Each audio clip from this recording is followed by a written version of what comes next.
it's time to sit back and relax with your favorite drink and listen.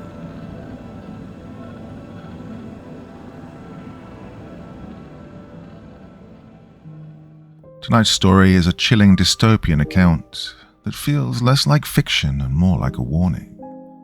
Set in the aftermath of a global pandemic, it follows a man named Mark who begins to suspect that the world's mandatory vaccine rollout isn't about saving lives, but about something far more sinister. As society shifts toward eerie uniformity, individuality begins to vanish, not metaphorically but literally, and Mark starts to realize that the people around him are no longer themselves. Through leaked government files, strange encounters, and the slow unraveling of identity itself, the Mimic Protocol explores what happens when humanity's greatest flaw, its individuality, becomes the target of its own cure. The Mimic Protocol by Margot Holloway. Part 1. The Vaccine. Well, the world wasn't what it used to be. It was a shell, empty, brittle and scarred by something that couldn't be seen anymore but still lingered everywhere. The virus had torn through everything. Cities, families, nations, leaving behind silence where there used to be commotion and clatter. Streets once alive with chatter were now hollow canyons of concrete and fading memory. It wasn't that there was no longer anyone around. In fact, it was the people who made it worse. They moved like ghosts, all of them with faces hidden, eyes down, every gesture cautious. Everyone spoke in muffled tones, careful not to breathe too close, nor to touch too long. Well, the sickness was gone, sure, but the fear, that had stayed. It seeped into the air like smoke from a fire that never really went out. Mark had recently turned 30, though lately he felt a lot older. Just another man in another apartment, doing the same things on the same screens day after day. Once, not so long ago, he'd had a life. A commute, coffee breaks, laughter in bars, the buzz of being around people. Now it was just muted voices over video calls and the hollow sound of his own footsteps echoing through empty streets. His world had shrunk to 4 walls and a dim laptop glow. When the vaccine had come, it hit the world like a thunderclap. Salvation in a syringe, they promised. The media called it a modern-day miracle, a victory for humankind. The news channels ran stories of doctors smiling, families hugging, the word hope flashing across screens like a brand logo. But Mark didn't buy it, at least not completely. It was all too fast, too polished. Science didn't work miracles overnight, not without a price. People called the doubters like him crazy, conspiracists, paranoid. But deep down Mark knew there was something off, something rotten humming just beneath all the headlines and the hashtags. Still, the pressure to get the jab built. Everyone was doing it, posting selfies with their little vaccine cards, their captions all the same. We did it. We're safe now. His parents called him every night, voices cracked with worry, telling him to just be responsible and do what was needed to be done. Even Lily, his best friend since forever, sent him a message that felt more like an order than advice. Come on, Mark, just get it done. And so he caved. He booked the appointment, told himself it was logic, not fear, that made him do it. But that night, as he sat in the dark, the flicker of the TV painted shadows across his face. The anchorwoman smiled a little too widely, her words a little too clean as she rattled off success rates and safety claims. Behind that plastic grin, though, Mark saw something else, something forced. Like everyone had decided to keep pretending things were fine until they finally believed it. But Mark didn't believe it. He knew that he never really had. The world had already cracked, the veneer had gone, and no shock could fix that. Lying awake, the city dead quiet outside, he felt it, that gnawing truth in his gut. This virus was not like the one that had come before. That one had been just a test run for how humanity would react to lockdowns and enforced vaccinations. No, this one really had changed everything. And maybe the cure would change it even more. Maybe this wasn't the end of the nightmare. Maybe it was just the start. Part 2. Lily. Mark got the shot on a dead grey Tuesday afternoon, the kind of day that felt like it had been drained of all colour.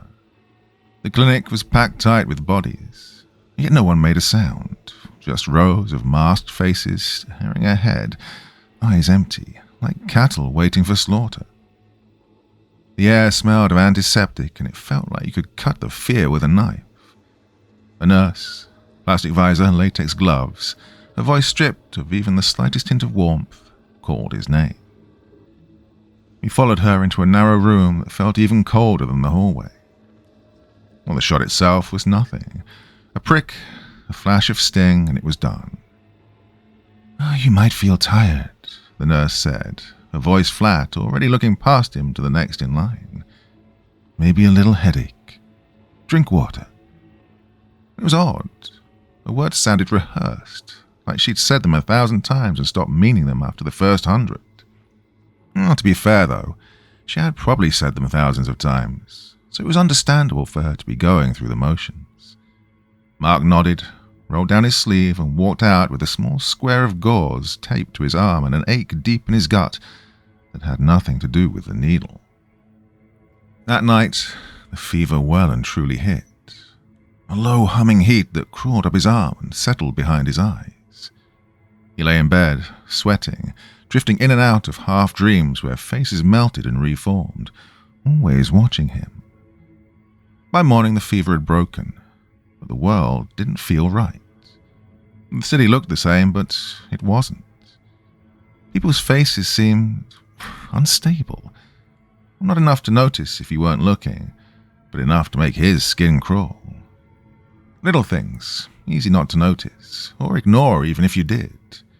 Eyes that didn't quite match the mouth beneath them.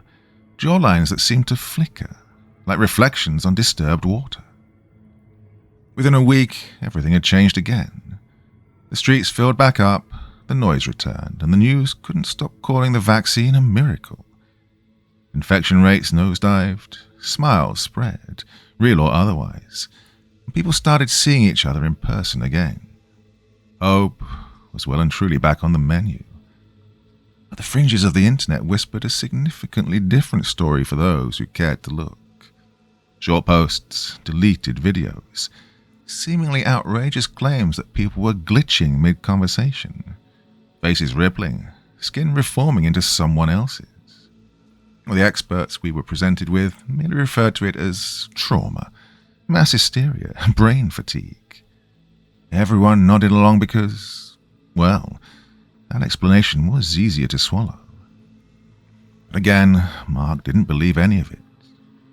Until Lily. They met one late afternoon, a pot of coffee steaming between them, the blinds slicing the sunlight into stripes across the living room. For the first time in months, we felt almost human again. Lily was talking about work, about some poor bastard who'd fainted in a meeting. She laughed, then abruptly stopped.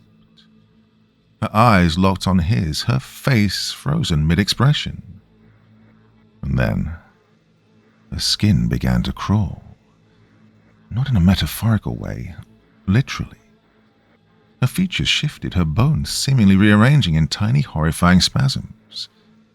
Her eyes turned into his eyes, her lips pressed into his exact shape.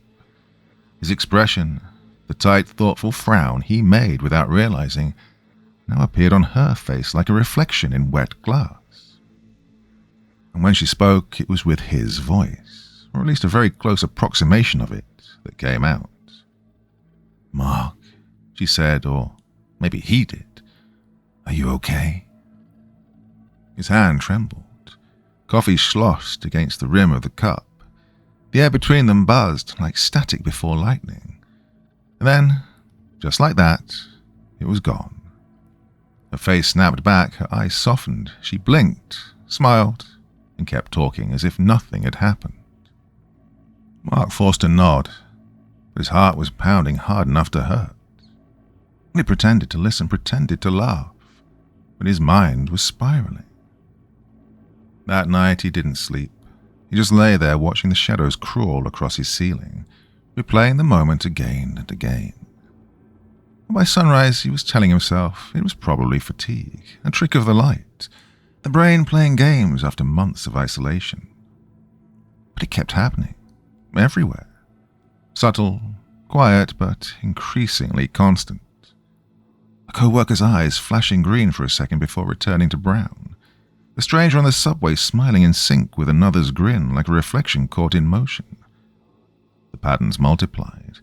Faces blurred, overlapped, melted into one another until he couldn't tell where one person ended and another began. And through it all, Mark stayed the same. His reflection never rippled, his features never changed. Whatever the vaccine had done to everyone else, it had skipped him. He was the last original face in a world full of copies. Part 3. The Mimic Phenomenon. Within a month, the world had come apart at the seams. It didn't happen all at once. It crept in like mold spreading under paint, slow and silent until you realized everything was already rotting. What began as small glitches, faces flickering at the edge of your vision, reflections that didn't quite line up, had now turned into something monstrous. Now people's faces didn't stay still.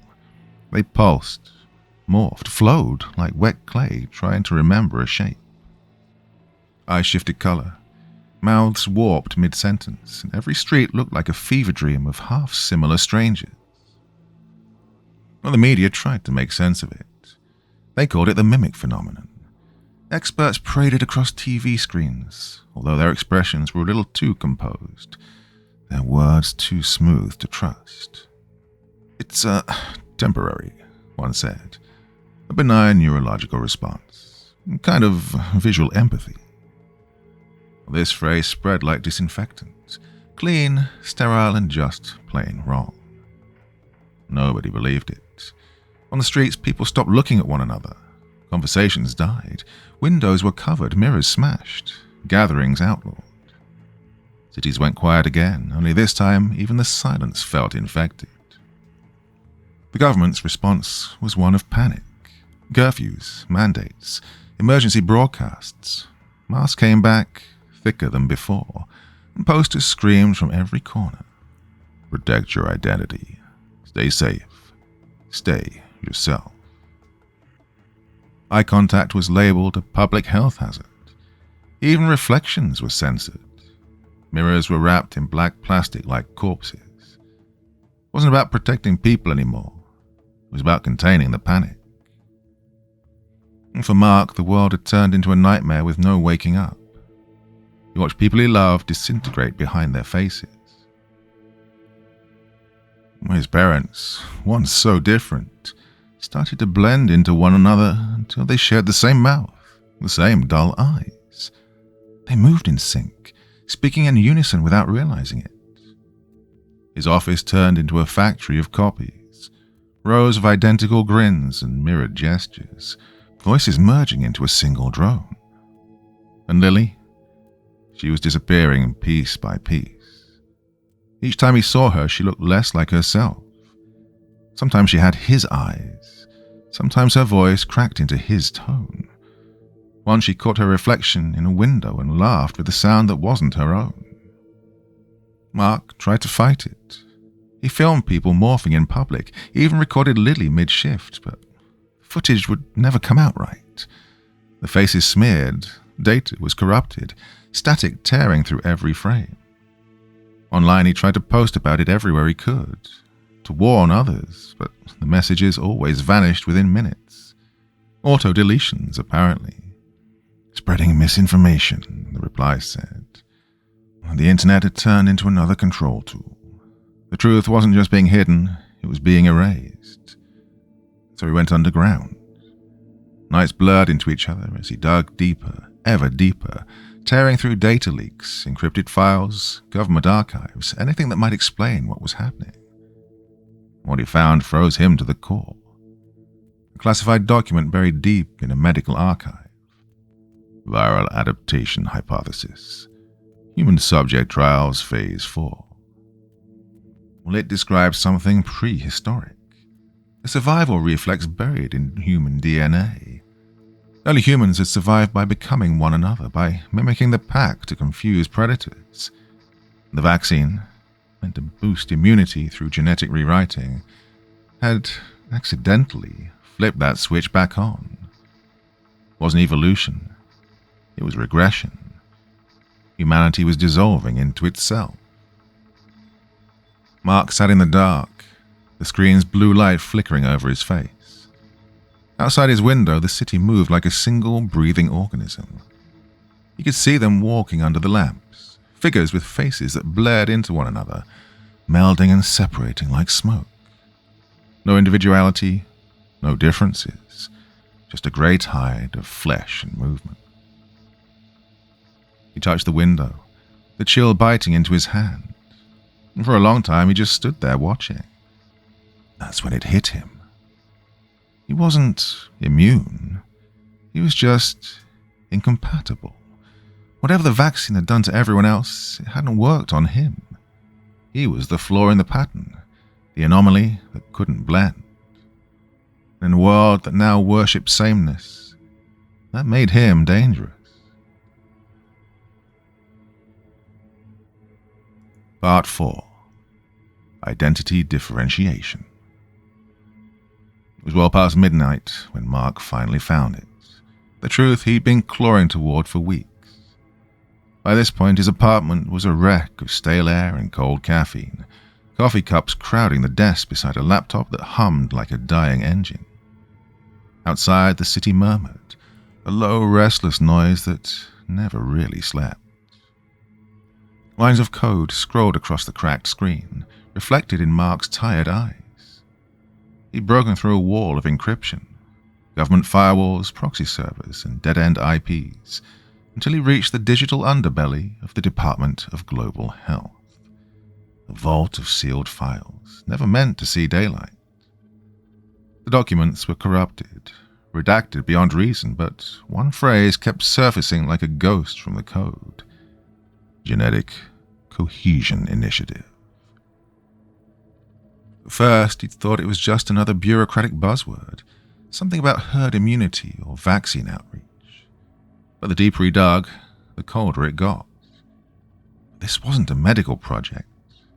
It was a controlled experiment on humanity itself. Buried under miles of data, medical reports, and genetic schematics, the truth took shape. The mutation wasn't an accident. It had been predicted, planned even. The so-called vaccine hadn't been built to stop a virus. It had been designed to reshape people, to stabilize social structures through biological alignment. They'd found a gene tied to individuality, identity differentiation. They called it and flipped it. Their logic was equal parts elegant and monstrous. If people were too different, they fought. If they were the same, they'd obey. By rewriting one strand of DNA, they could dissolve conflict, emotion, and ego, force the species into perfect, docile harmony. One report stopped his breath cold. Transformation is likely to become permanent within 3 to 6 weeks of exposure. Subjects exhibit mimicry behavior, loss of self-identity, and eventual cognitive synchronization with surrounding individuals. In high-density areas, full homogenization is expected. Mark's chair creaked as he leaned back, staring at the words until they blurred. Permanent. Loss of self. Synchronization. God, they'd known. The politicians, the news anchors, the doctors, they'd all smiled for the TV cameras while the world quietly rewrote itself from the inside out. He opened another file, one marked classified level 6 clearance. The memo was brief, sterile, signed by someone high enough to stay untouchable. The side effects are acceptable. The survival of humanity requires unity over individuality. A world without identity is a world without conflict. Oh, Mark's stomach twitched and twisted. They hadn't cured anything. They had committed the cleanest genocide in history, one gene at a time. A sound snapped through the silence. He froze. Nobody was supposed to be out. The building had been on lockdown for weeks.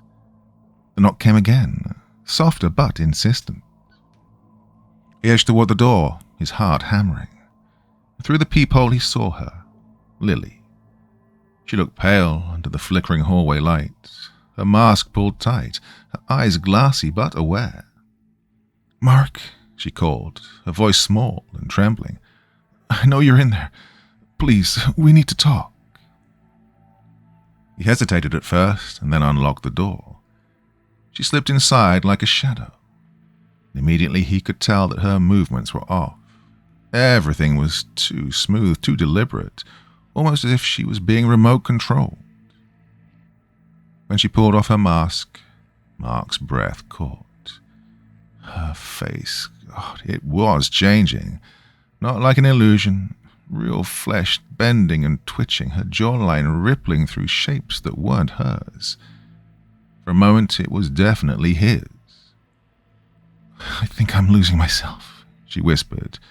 Her voice was cracked and warped. Sometimes hers, sometimes more like his. "I look at people, and I can't tell who I am anymore." He wanted to hold her, to tell her it would be all right, but it wouldn't. He knew now. This wasn't a sickness. It was the new design. Tears rolled down her flickering face. And then she smiled. But not her smile. His. "It's okay, Mark," she said in his voice. "We'll all be one soon." That's what they wanted. Something inside him broke at this. He stumbled backward, shaking, and the world itself seemed to tilt. By dawn, he was gone. He packed what little he had and slipped into the streets, where the air itself felt heavy, synchronized, humming with static life. The city loomed around him like a reflection of itself. Faces blurring in the windows, voices blending into one endless echo. And everywhere he looked, the message burned bright across every billboard, every hollow screen, every government feed. Together, we are stronger. Together, we are one. For the first time, Mark understood. They hadn't united the world. They had erased it. Part 5. The Global Health Directorate. Mark could follow the trail as far as it would go, through derelict data vaults, quarantined research wings, and half-rotted files buried under bureaucratic lies. He followed the trail like a ghost tracking the scent of its own death. Every lead drew him deeper into the rot until it ended where it all began, the Global Health Directorate. The building loomed above the dead city like a monument to humanity's arrogance. Black glass, steel veins, and the faint hum of power still pulsing through its hollow heart. The streets leading to it were a virtual graveyard. A cold rain fell, slicking the pavement, dripping off the still forms that lined the sidewalks. The mimics stood in perfect silence, heads tilted toward the sky, rainwater pooling in their open palms. Their eyes were empty, their skin wax pale, their clothes soaked through but untouched by decay. They didn't move. They didn't really breathe. They were waiting, like statues waiting for orders from a god that no longer existed. Inside, the air was cleaner than it had any right to be. The lights burned steady, the elevators still hummed, and the walls gleamed like they were polished yesterday. The building wasn't abandoned. It was preserved, maintained by something that no longer needed hands. The digital billboards lining the corridors pulsed with white letters that blared into his vision. Together, we are one. The phrase echoed down every corridor, mechanical and soft, like a prayer recited by the dead. At the end of a long marble hallway, he found them, the architects of extinction. 3 figures waited in a glass boardroom surrounded by walls of screens. Each display showed shifting faces, human features dissolving into one another until all that remained was a blurred composite mask. The three stood perfectly still, their features unnaturally symmetrical. They didn't look alive, they looked designed. "Mr. Sinnott," said the woman in the center, her voice calm and surgical. "We've been expecting you." Mark's fists clenched at his sides. You knew what the vaccine would do. She smiled, or at least something close to a smile. "Of course we did. It was necessary. Humanity has been tearing itself apart for centuries. We removed the disease." "You mean people," he said through his teeth. "You erased them." "No," said the man to her left, voice low, precise, almost gentle. "We liberated them. The human condition was flawed, violent, and selfish, fractured. Now there's no more conflict, no more division. One mind, one body, harmony." Mark shook his head, backing away. "You turned them into reflections, empty, thoughtless copies." "Empty?" The woman stepped closer now, her form flickering as if reality couldn't decide what shape she should wear. For a second, she looked just like him, and then she wasn't. "They are complete, Mark. There is peace now, real peace. You could join them, it isn't too late." For a heartbeat, he almost believed her.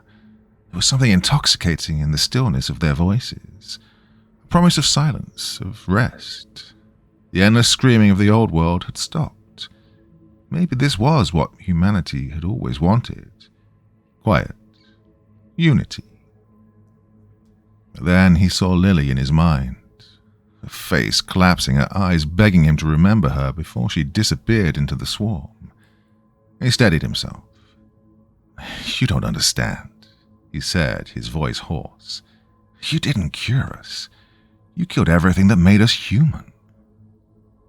The lights shifted red and alarms blared.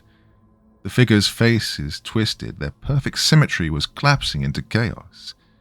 Their skin rippled like liquid, and their bodies were merging, reforming. Then the three had become one, a mass of flesh and light, and flickering human echoes, his voice now a chorus of thousands. "Join us, Mark. You were never meant to be alone." And with that, he ran, down endless halls of mirrored glass where faceless reflections stared at him. The building itself shook under the sound of pursuit, hundreds if not thousands of synchronized footsteps pounding like war drums. He burst into what appeared to be some kind of control room.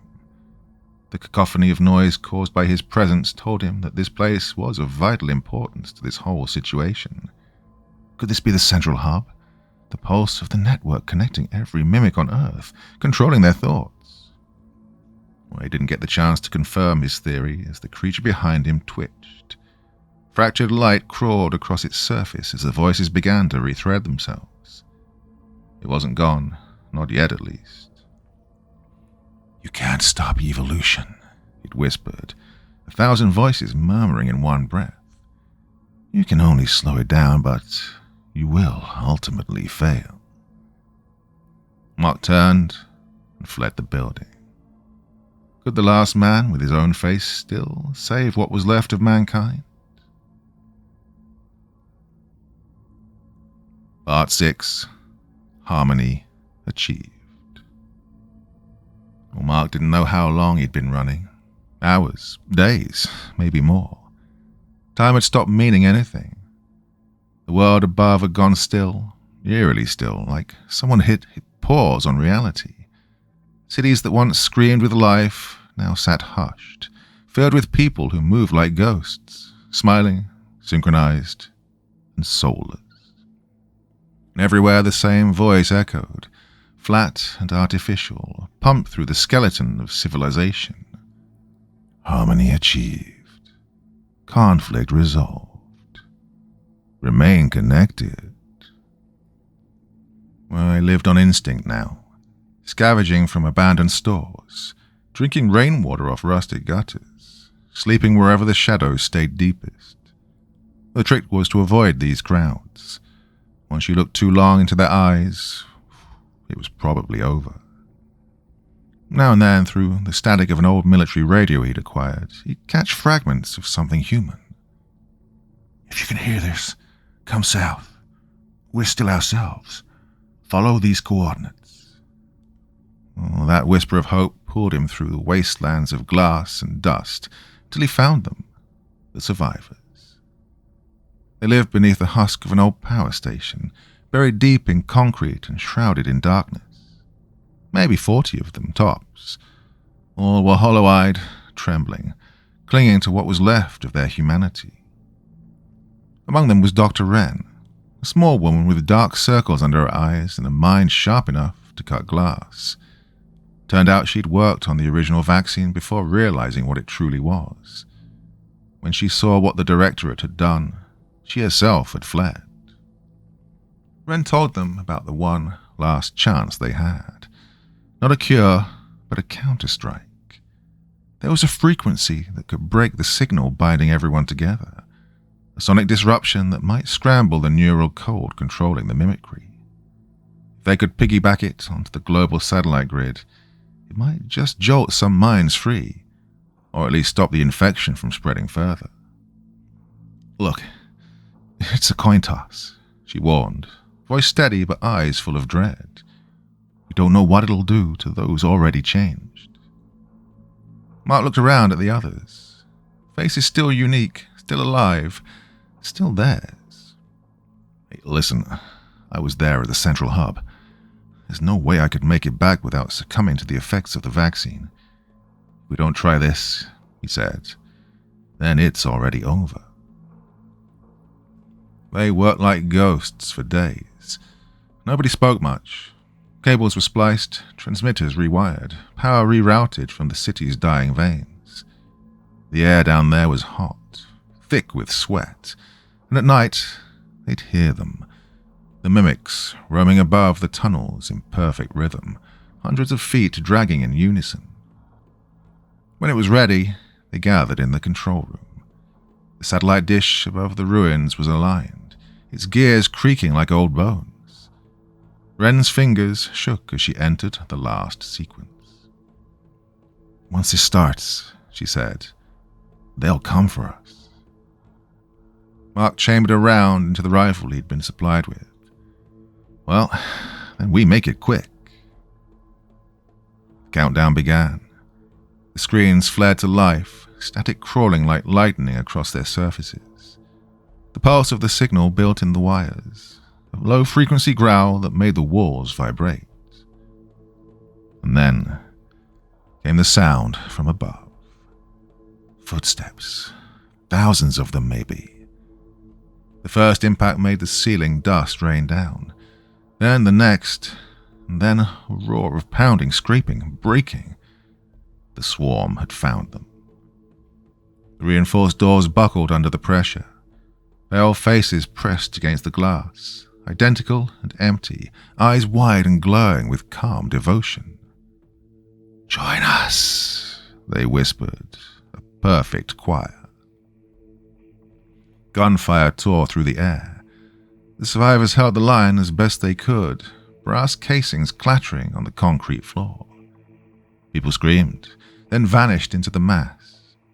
Mark saw bodies pulled apart, swallowed by the human tide. Wren shouted over the noise, "The signal's live!" And then the door gave way, and she was dragged into the flood of bodies, her scream dissolving into the echo of their chants. Mark threw himself at the console and slammed the override. The world exploded in white. Frequency wasn't just sound anymore. It was inside him, a vibration that ripped through his bones, his blood, his mind. It felt like being erased one atom at a time. And then, silence. When Mark opened his eyes, everything was still. The mimics stood frozen mid-step, faces blank but solid, No longer shifting, no longer changing. He stumbled through the wreckage. The survivors lay scattered, eyes open yet unseeing. Even Ren was the same now, caught mid-motion, a hand reaching for the console, expression locked in eternal terror. He called out to her. Nothing. He called again. The echoes came back hollow, fading into the tunnels. And that's when it hit him. The signal had worked, but not the way they'd hoped. The transformation was over, but so was everything else. The infection was gone, yes, but so were their minds. Humanity hadn't been saved. It had been paused. He sank to his knees, light from the dying monitors painting his shadow across the wall. Above him, the world would be the same. Frozen people standing in the streets, locked in the last thought they'd ever had. Mark was alone again. But this time the quiet wasn't mercy. Part 7. The New World. The world above was dead quiet. When Mark climbed out of the tunnel, he expected panic. Sirens, screaming, the echo of some last stand. Instead, there was nothing. Just still air and the heavy silence of a world that had stopped breathing. The streets stretched out in perfect order. Cars parked in straight, obedient lines, doors hanging open like gaping mouths. Engines had long gone cold. And the people, if you could still call them that, filled the sidewalks. Dozens, hundreds, maybe thousands, frozen mid-step, mid-scream, mid-thought. Their faces locked between terror and peace, as if caught halfway through surrender. The signal had done its job. Mark moved carefully among them, afraid to touch. Their eyes were open but empty, glossy mirrors reflecting the pale red sun bleeding out behind the clouds. Each one unique, yet eerily the same, so individuality had been sculpted into a single perfect lie. The city had become a museum of humanity at the moment of its extinction. Together, he muttered, his voice cracking in the cold air. Exactly what they wanted. He wandered for hours, or maybe days. Time really did feel like nothing now. His footsteps echoed off concrete and glass, the only sound left. Doors were stocked, homes untouched, offices frozen in mid-routine. The coffee cups were still steaming faintly, at least in his imagination. Radios hissed with static. Screens stared back blank and blind. Even the sky seemed muted. The birds gone, the wind refusing to move. It was a dead world pretending to still exist. Mark stopped outside a shattered storefront. Behind the cracked glass, a dusty mirror leaned crookedly against the wall. He saw himself reflected in it, gaunt, hollow-eyed, but still breathing, the only thing that still moved. He stepped closer, drawn to the one thing that proved he was still real. At least I'm still me, he whispered. But then his reflection blinked. Not with him, after him. He froze. His heartbeat kicked hard against his ribs. The reflection's lips began to twitch upward into a grin, slow and deliberate, until it was smiling at him. But not a kind smile. Something colder, something knowing, something wrong. The eyes weren't his anymore. They looked like someone else's, like something else had taken root behind them. Mark stumbled back, but the reflection stayed where it was, watching him. Its features rippled, as if testing shapes, trying on new faces beneath his skin. Then faintly, impossibly, a whisper slid out from the glass, a sound more like breath than speech. "Don't worry," he said in a voice almost identical to his own. "You'll join us soon." Mark turned and ran. As he did, the silence broke. Not with sound, but with movement. The statues, All those still frozen bodies had turned. Every face in the city, every empty stare, was now pointed at him.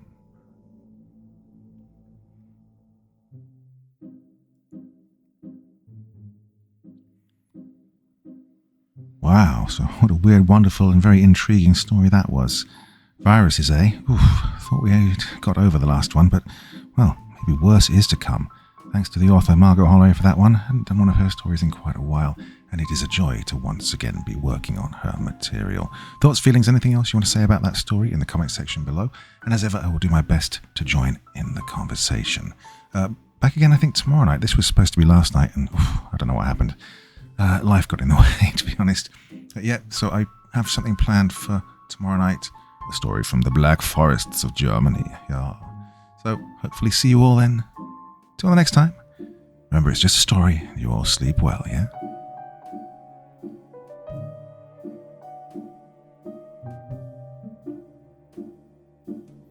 Thank you so much for taking the time to listen to this story today. Really means a lot to me and to the author of the story, of course. Well, if you want to know more about me, I'm pretty much everywhere on social media. You can find me on Facebook, Twitter, Instagram. You can download my music on SoundCloud. I've got a Patreon if you feel like. Throw me $1 or $2. Very much appreciated. And of course, on Reddit, I have a place where you can leave stories if you want me to read one that you've written. Well, hoping to see you all again very soon. Till then, sweet dreams. Bye-bye.